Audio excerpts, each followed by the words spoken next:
Pessoal, agora sobre o subsistema de entrada e saída que está dentro do kernel. A ideia é o seguinte: eu tenho os processos em cima do kernel, processos que fazem system calls. E eu tenho no nível aqui mais baixo, eu tenho os drivers que se comunicam com os periféricos. Exemplo, o driver do disco se comunicando aqui com a controladora de disco. Nesse meio caminho aqui, dentro do kernel tem esse subsistema de entrada e I/O. Então, isso daqui é isso daqui, tá? E qual que é a função disso?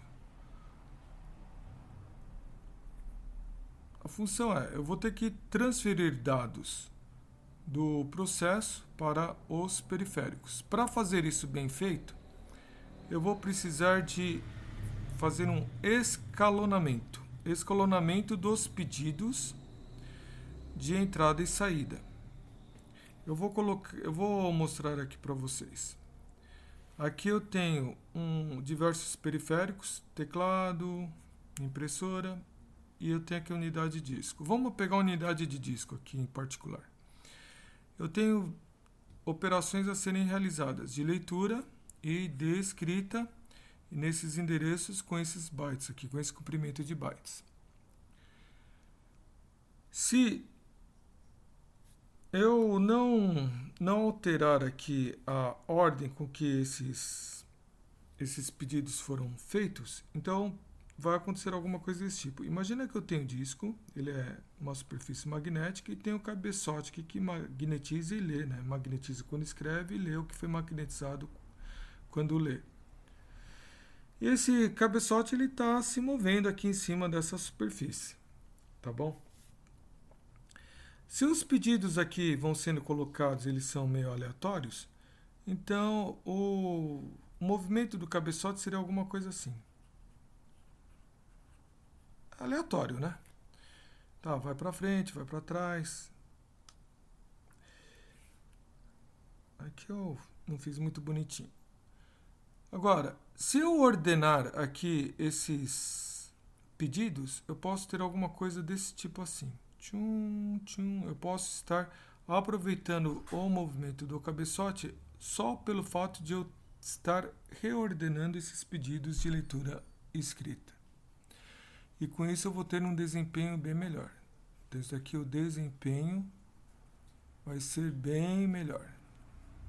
E esse algoritmo aqui, ele é chamado de algoritmo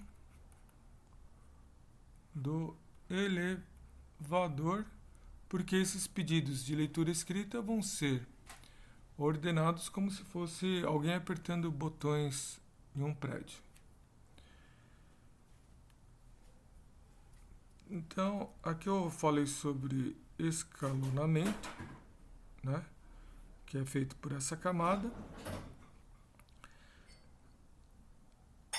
O escalonador ele tem que tomar cuidado de ser justo, né, tratar todos os processos de forma equilibrada. Agora vamos falar aqui sobre buffers, tá? Para nós fazermos essas transferências aqui do processo de usuário para os periféricos, a gente vai colocar buffers aqui dentro, tá bom? Então, por que isso? Primeiro motivo é porque nós temos uma diferença bem grande entre a velocidade dos periféricos. Então, aqui temos uma tabelinha. É que a gente vê aqui o teclado, né, com uma velocidade bem menor, por exemplo, que a velocidade de um disco. E supondo que eu esteja movendo aqui, eu estou escrevendo as coisas e gravando o que eu escrevo no disco, isso se assemelharia a um processo produtor, né? O teclado produzindo coisas e o disco consumindo coisas. Eu colocaria as coisas em um buffer e estaria aqui movendo as coisas de um lado para o outro. Eu preciso de um buffer, como no capítulo 2 do Minix, né? Para estar lidando aí com as velocidades diferentes, tá?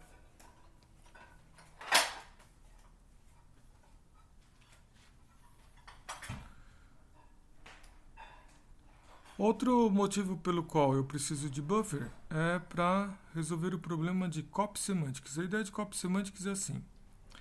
Imagina que eu tenho aqui um buffer aqui.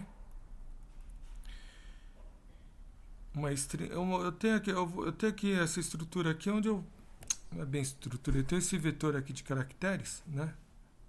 Onde eu posso estar colocando strings. Então, sei lá, vamos supor que eu coloque uma string lá dentro, tá bom? E aqui eu escrevi aluno, por exemplo, e eu vou querer transferir essa string para o disco, tá? Daí eu altero aqui a mesma string, eu altero, em vez de aluno, eu coloco aqui um professor, tá bom? O fato de eu mandar escrever e ter alterado logo em seguida não implica em que eu vou escrever algo diferente de aluno, né? Algo diferente dessa string no disco.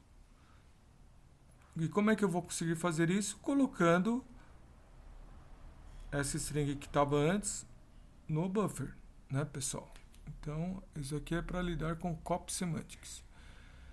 Outro motivo pelo qual a gente precisa de buffer é porque às vezes a gente está transferindo as coisas de um lado para o outro e como em pacotes, né, na rede, e os pacotes têm tamanhos diferentes. Então eu tenho aqui, por exemplo, um roteador e eu tenho pacotes de, sei lá, 128 bytes chegando e saindo aqui pacotes de 256 bytes. Como é que eu vou estar fazendo essa transformação aí, né, dos pacotes, do tamanho dos pacotes? Eu vou estar usando o buffer para isso, tá? Às vezes eu não preciso de um buffer só, eu preciso de um buffer duplo, double buffering. Por que isso? Vamos supor que eu estou transferindo dados do modem para o disco. Modem para o disco.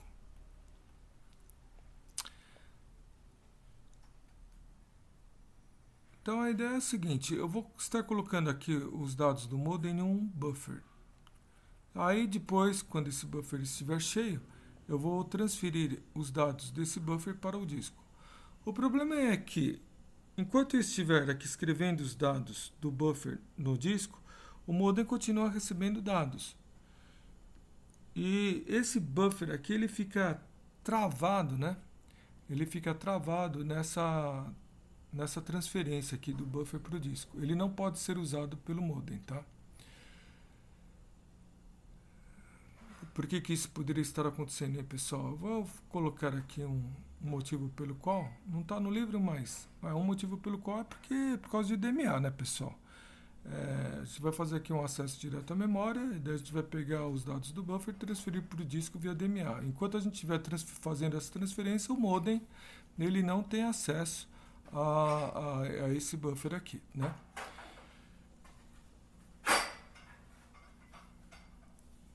Então, o que a gente tem que fazer? Enquanto esses dados estão sendo transferidos para o disco, a gente vai querer com que o modem ele coloque os dados em um outro buffer, tá? Então, por isso que a gente vai ter aí, vai estar trabalhando aí com buffers duplo. Tá legal, pessoal?